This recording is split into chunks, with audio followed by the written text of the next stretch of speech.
Hello, welcome to the Sprayer Boss channel. I'm Rodrigo Alandia and this is my first video in English. So I will be talking about the application rate control by PWM valves.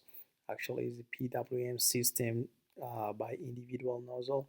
But first of all, I will start talking about how the application rate control works in standard sprayers using a rate controller and also the PWM by individual nozzle. So in this example, we have the standard application rate control where actually the rate control, it doesn't happen because in this system we have the pressure constant and the application rate inconstant.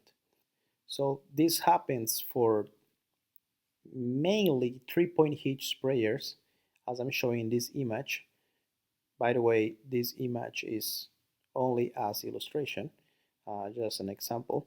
But this kind of regulation happens mainly in 3-point hitch sprayers. Okay, so in this case, how the rate control, actually how the application rate it happens. So we have the speed of the sprayer, in this case the tractor with the 3-point hitch sprayer.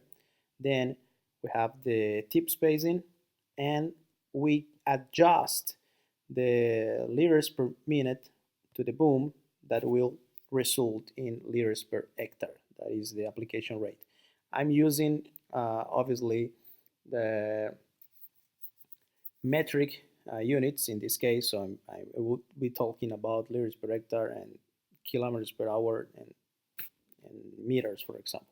Okay, so in these kind of sprayers, if I would like to keep a application rate of 120 liters per hectare, and I need to run at 8 kilometers per hour with a 3-bar pressure in the system, what I do is adjust the pressure using the pressure relief valve. In this case, this one I'm showing here. In this example, this kind of sprayers mainly use this kind of manifolds that are mainly manual manifolds, where the fluid from the pump comes here. Then I have the adjust of the fluid using a pressure relief valve or a regulating valve, manual regulating valve. Then I have the 3 sections that split the boom. Okay, section 1, section 2, section 3. And then I have the flow back, so the return to the tank, that it could be used for agitation, for example. So what happened in this kind of sprayers where I don't have actually the rate control? When I speed up, in this case, to 10 kilometers per hour, the pressure will remain at the same as 3 bar because this is static, obviously. I set up the pressure and it will remain all the application, so the pressure it will remain the same. And what will happen with the application rate? If I speed up, obviously the application rate will decrease to 95 in this example. What happens if I reduce the speed, in this case to 6 kilometers per hour? The pressure will keep at 3 bar and the application rate will go up to 160 liters per hectare. So this is not the perfect scenario, obviously.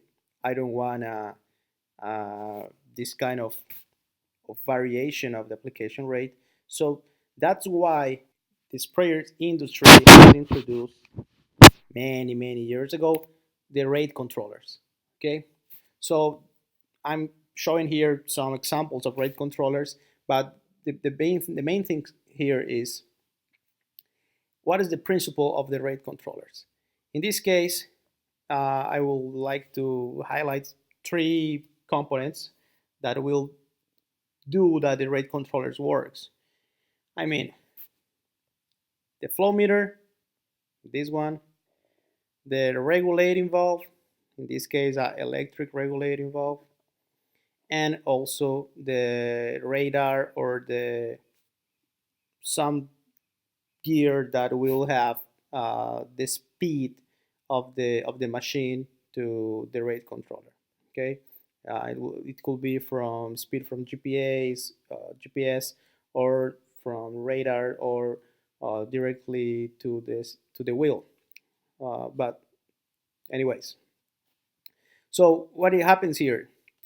If I wanna keep application rate, this is the same example of 120 at 8 kilometers per hour with a 3 bar pressure, for example, I need 43 liters per minute in the boom.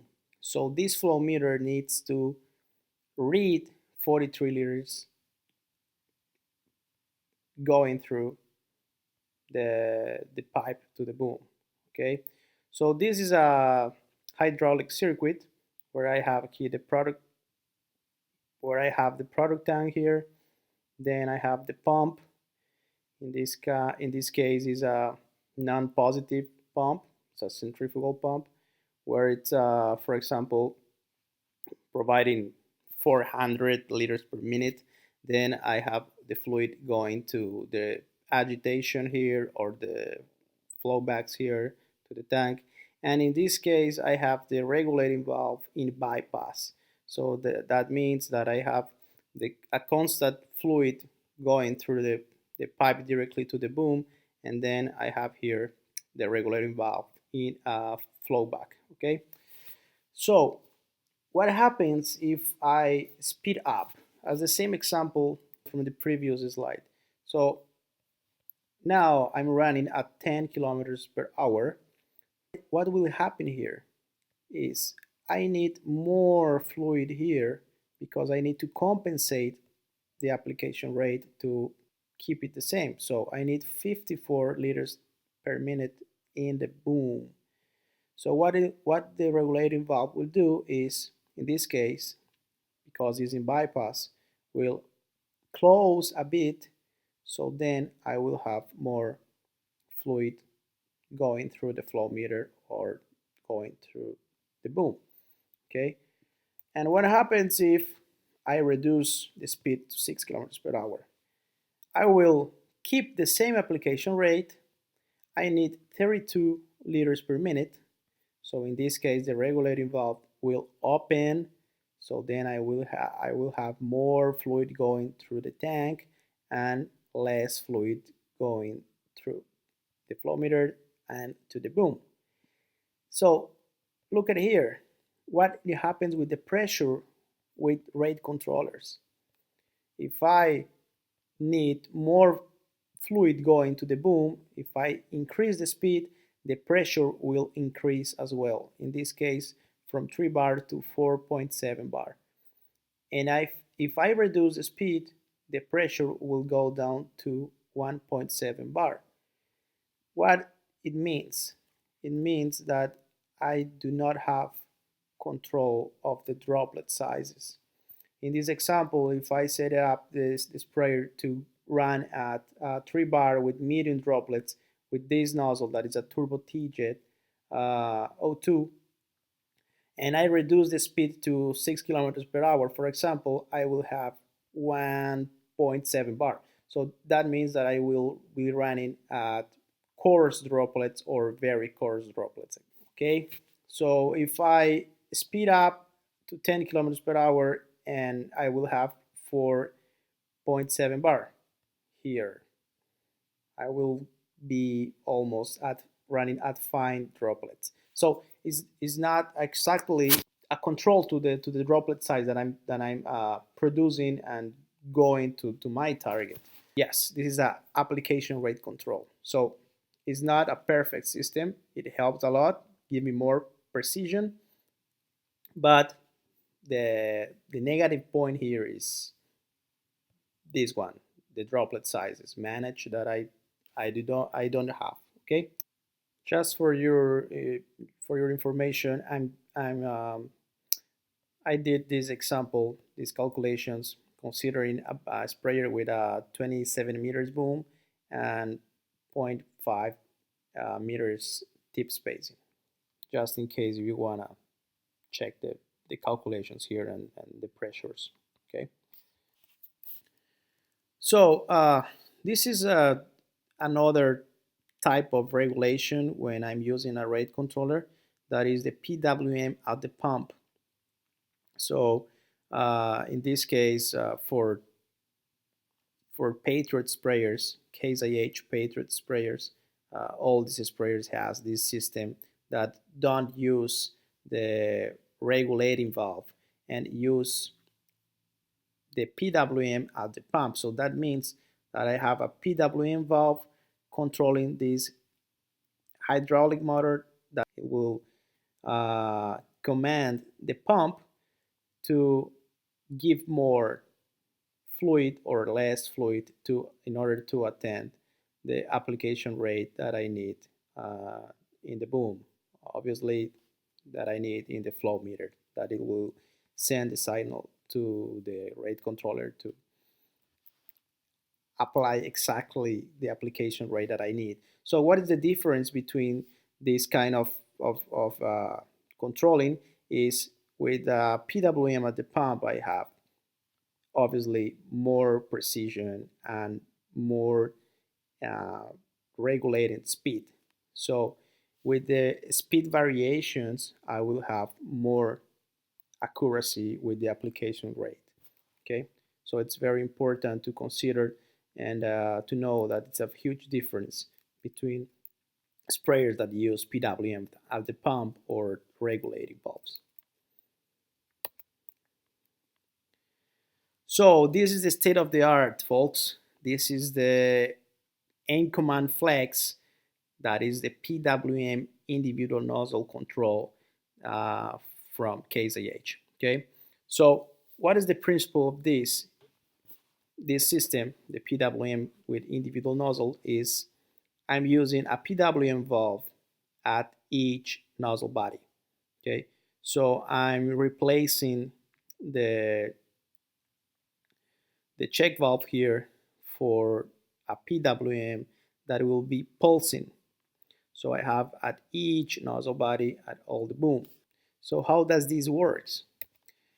At each PWM valve, I have a frequency that is 10 hertz.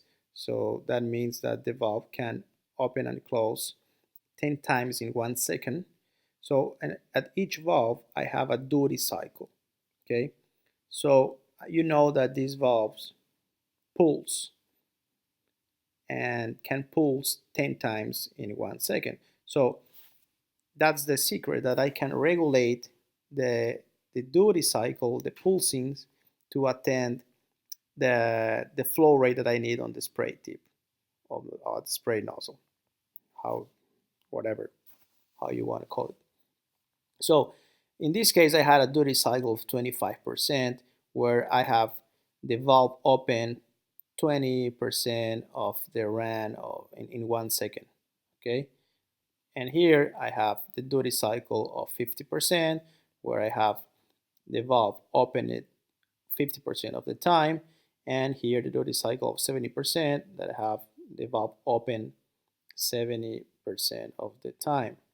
So in example, I have here 0.8 spray tip, that it means 0.8 gallons per minute or 3 liters per minute at a 3 bar pressure. So if I running at 25% duty cycle, that it will means that is delivering exactly the same flow rate as a O2 spray tip. If I running at 50% of duty cycle, I have exactly the same flow rate of a O4 spray tip. Okay, obviously the 50% of the flow of an O8 spray tip is O4, so that's the point. And if I run in at 70% of the duty cycle, obviously I do not have exactly spray tip that delivers this flow rate. But that's the good point, is that this system can deliver exactly the flow rate that I need to attend the application rate control and the constant pressure, so that it will means that I will have the droplet size constant. Okay, so I can tell to the system I want to spray at 3 bar, for example, with 100 liters per hectare or whatever. So the system uh, it will it will tell me what will be the speed range that I can work to attain the constant application rate at and the constant pressure. So as I said, this system, this PWM individual nozzle system, can control the pressure that it will keep it constant, the application rate that will be keep it constant, and I will have a wide range of speed. So this is the chart that I can use to select the spray tip that I will use. So I mark here an example. If I want to apply 50 liters per hectare with a tip spacing of 50 centimeters or 0.5 meters, and I want to apply with a O3 spray tip at 3 bar, I have a range of 8 to 28 kilometers per hour. So it's huge, you know, this keeping the same pressure. So this is that there is a secret. I can I can select my spray tip. I can running too fast or running slow if I need to do some uh, you know some difficult corners or the headlands. I don't know. So that's the point. I can use a spray tip with the properly droplet size, keeping the same droplet size all around the field. So that it will means that I will have application quality. There are some basics on these kind of systems where I cannot use air induction spray tips. That's because this is a pulsing system. So as you know, the air induction spray tips it has uh, 2 or 4 orifices where the fluid can goes out. So that's why the manufacturers of these PWM systems do not recommend air inductions. But we have an exception here with this kind of air induction spray tips that has been approved for this PWM system. This is because the construction of these spray tips are different with the conventional spray tips. With the standard spray tips with air induction. These ones are uh, part of the turbo T's family. So the internal construction is totally different. So that that it make possible to work with PWM system very well without any problem.